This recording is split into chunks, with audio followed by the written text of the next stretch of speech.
Welcome to the Stoicism of Mind. Here we will learn why women won't first message to you. You ever notice that she hasn't replied to your message in 2 weeks, maybe longer, left you on red like you're some unpaid intern in her life? But somehow, magically, she's the first person to watch every single story you post. Even the dumb ones. The one where you filmed your coffee, the one where you shared a quote about healing, the one where you laughed with another girl.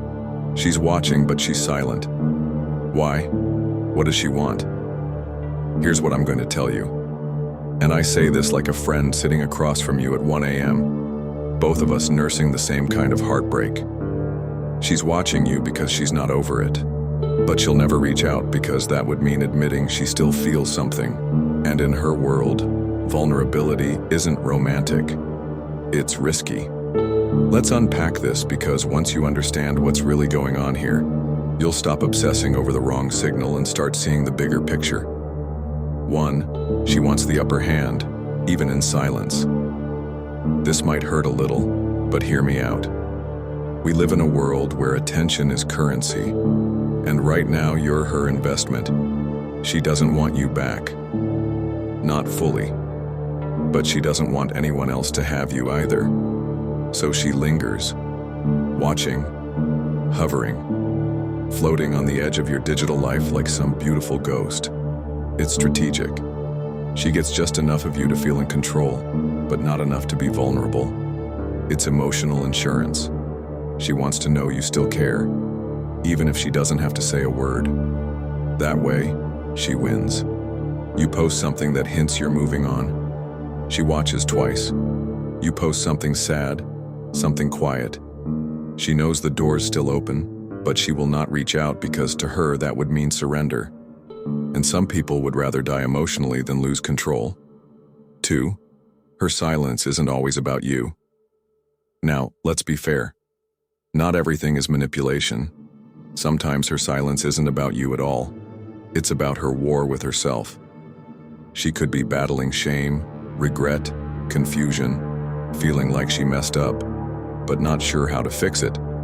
So, she watches you the way a kid watches a toy they broke from a distance, hoping it'll fix itself so they don't have to admit they were careless. One guy I talked to, we'll call him Eli, said she ghosted me for 3 months, but watched every reel I posted.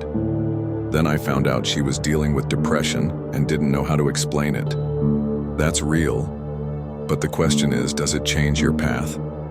You see, Stoicism isn't about decoding everyone else's emotions. It's about managing your own. It's tempting to think maybe she still loves me. But the better question is, what do I need to feel whole regardless of her? 3, you became her mirror, and she's not ready for the reflection. Sometimes it's not that you were too little for her. It's that you were too much, too honest, too present, too emotionally awake. And when someone isn't ready to face who they are, they run from people who reflect it. You didn't scare her because you were bad for her. You scared her because you reminded her of the work she hasn't done yet. It's like looking into a mirror and realizing you're not who you thought you were. That's terrifying for some people. So instead of engaging with you, she lurks.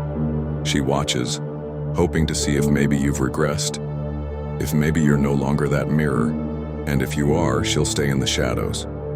That's not on you, that's her story, her unfinished chapters. Let her write them without you trying to ghostwrite the ending.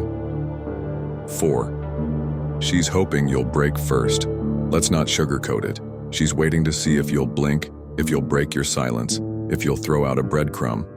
A story about how lonely you are, a passive-aggressive quote, maybe even a you up at 1 a.m. She wants you to open the door so she doesn't have to knock. It's a game of emotional chicken, and whoever texts first loses. But you're not here to play games, are you? You're here to grow, to evolve, to build a peace that doesn't depend on her validation. This is where Stoicism comes in. Not as emotional coldness, but as emotional clarity. You're allowed to feel. You're allowed to miss her. But you're not allowed to betray yourself just to ease someone else's discomfort.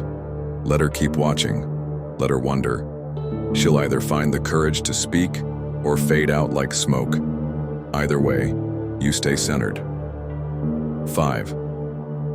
The most stoic move you can make. Here's the hard truth. You're not supposed to wait for her. You're supposed to outgrow the need for her to say anything at all. She's watching you. Cool. Let her. But don't let her be the director of a movie she walked out of. She doesn't get to check in on your progress like a nosy ex-boss and still hold the title of unfinished business.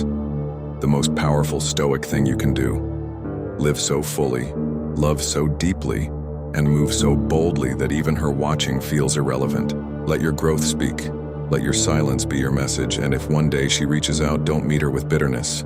Meet her with peace. And then decide, not from pain, not from pride, but from power, whether she deserves a chapter in this new story you're writing. She's watching you. Good. Let her. But don't perform. Don't wait. Don't post hoping she'll notice. Live like she's not there. That's not cold. That's growth. That's stoicism. And if this video made you feel seen, if it snapped you out of a spiral, subscribe. Not for me, for you. This channel is your mirror. And you're ready to face what's next. She'll keep watching, but you're moving forward.